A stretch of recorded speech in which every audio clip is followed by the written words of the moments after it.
Hello, and welcome to The Little Intricacies, the show where we talk about your favorite pieces of pop culture and the small details that make them so great. Here we are in episode 2, and it's bright.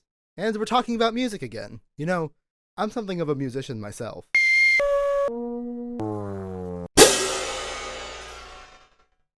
I didn't say I was a good one. But in all seriousness, for most of my high school years, I had a serious knack for performing. Marching band, theater shows, the whole 9 yards. So for someone as musical as myself, you can bet I have some obscure picks in my Spotify playlist. Like...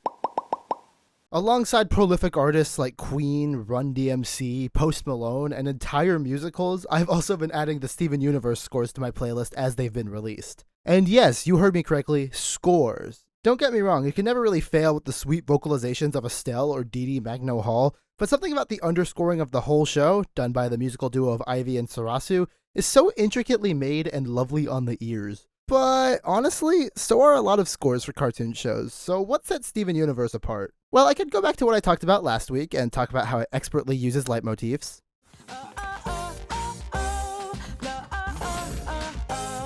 Everybody's looking for someone to blame. I could talk about how each of the major villains gets a chord they're represented by, giving you this familiar unease every time they're referenced. How did you do it? Huh? Are you really going to look like this, even at the ball? Or I could simply talk about how well sung and animated some of these musical sequences are. I can make a promise. I can make a plan. I can make a difference.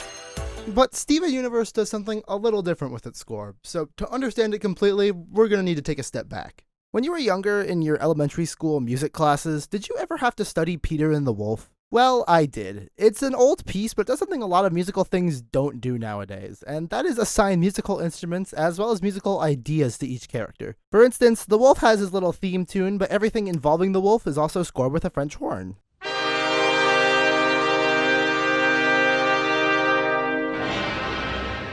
For every major player in the piece, this is how it is. So now take that idea and push it to the absolute extreme. Then you get Steven Universe's score, and it is a hoot. This is The Little Intricacies of Steven Universe's Symphonic Solidarity. Real quickly, for anyone who hasn't seen the show, I'll give you a basic plot summary. Skip to here in the video to get to the real meat. Steven Universe is an alien-human hybrid and the son of a leader of space rebels. Steven is incredibly good-natured and caring, so he sees the best in everyone, even enemies. The aliens are known as gems and are based off minerals, and the rebel alliance of aliens is known as the Crystal Gems. But all that's left of the team post-battle is these three, and eventually they bump into more gems. With Steven's birth, his mom, Rose Quartz, had to give up her body, so Steven, as the only gem-human hybrid, has to fill the shoes of his space rebel leader mom, as well as deal with the converging worlds of his human and alien side. Make any sense? Okay, let's dive in. So, when I said Steven Universe took this idea to the extreme, what exactly did I mean by that? Well, to start, just about every character in Steven Universe has their own instrument they are represented by, and it perfectly reflects their role in the show. Garnet's instrument is a bass synth.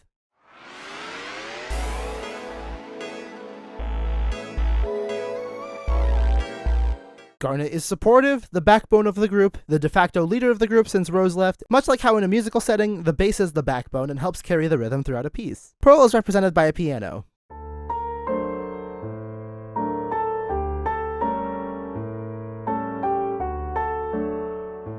Pianos are seen as elegant, clean, classical, and accompany most other instruments quite well, much like how Pearl is an elegant fighter, a neat freak, and technically part of a servant subclass of the gem species. Amethyst is represented by eclectic drums.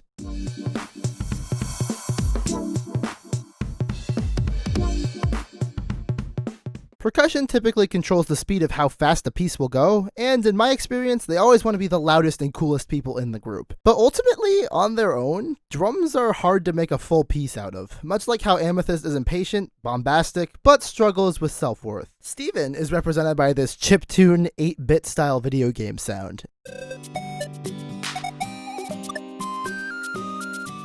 Chiptune isn't really an instrument as much as it is a musical palette, making him unique amongst the cast's musical choices, reflecting how he's very much unique amongst the cast of the world. This video game sound is also reflective of how video games, to a lot of people, are associated with naivety and childishness, much like Steven's earlier characterization. Just knowing the instruments of the based cast uncovers so much more depth within the show. Amethyst, Garnet, and Pearl's instruments are those which make up most jazz rhythm sections, which are meant to act as a guiding lance to the main ensemble, which reflects the role of these three characters pretty well. Seasoned fans might even notice that most of the gems have unique, non-traditional Earth instruments, musically showing that they are in fact alien to the Earth. Greg, both non-diegetically and diegetically, is associated with guitars in the show, and Steven is often shown playing the ukulele, which is basically a small guitar. When characters fuse together, because yes they can do that, the combination of instruments show in their respective themes.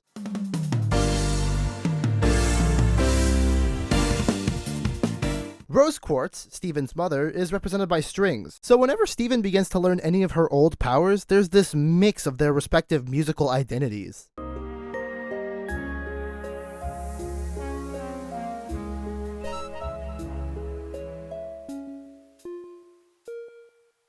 Another neat thing is the dichotomy between the guitar and the piano. Typically in a jazz setting, these two instruments represent the same purpose, play chords to help support the larger ensemble, but if you have both a piano and a guitar in the same ensemble, it becomes difficult for them to comp chords properly, because if the pianist wants them to go one way and the guitarist wants them to go another, they often come to a head and clash, leading to many guitarists and pianists alternating between pieces, much like the confrontations that happen between Greg and Pearl. Their instrumental identities and connections are nearly inseparable from their animated characters because of the lengths this show went through. So now we've talked at length about the main cast, so let's dive into the side characters and see what kind of secrets they're hiding. Bismuth is represented by this heavy metal sound.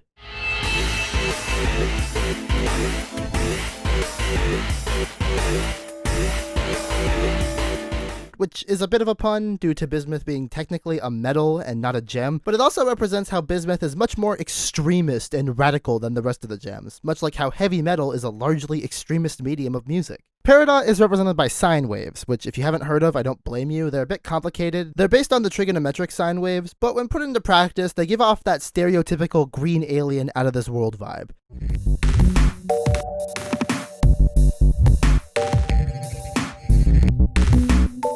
And Peridot just so happens to be a green alien obsessed with math and calculated thinking. It's perfect. Lapis Lazuli is represented by a celeste.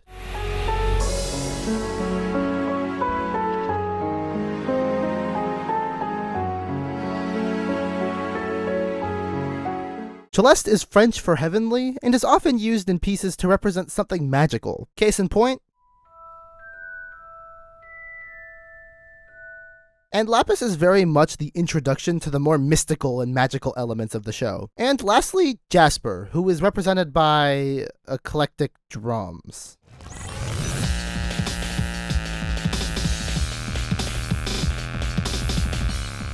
But her music sounds much, much more menacing than Amethyst. Both of them being represented by drums shows that they are cut from the same cloth, both born on the earth and struggling with self-worth. But the execution reflects how they channel those challenges in different ways. Ivy and Sarasu, during an interview, once said, I think that our goal in making music for Steven Universe is that if you wanted to dig, you could keep digging for a really long time and still find things that mean something. And it is clearly undeniable that they succeeded in this choice. I mean, I just spent the last while explaining how all these musical decisions represent each character perfectly, even to a sense where someone who has never seen the show might understand all their dynamics and be able to predict plot twists. But that's what Steven Universe is all about. It's a very good show's surface level, but beneath the hood, there's just so much more for fans like me to dissect. If you haven't watched it, I highly recommend it. It's a beautifully made show with beautifully made musical numbers and a beautiful message. My only problem with it is that it's over. And the last season's score is likely going to be the last piece of media released for the entire series. But like all good shows, and in life, you shouldn't be sad because the journey is over, that the story is done.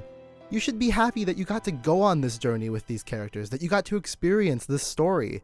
And well, if you haven't gone on that journey yet, get going, Starlight. It's a big old universe out there. It's over, isn't it? Why can't I move on?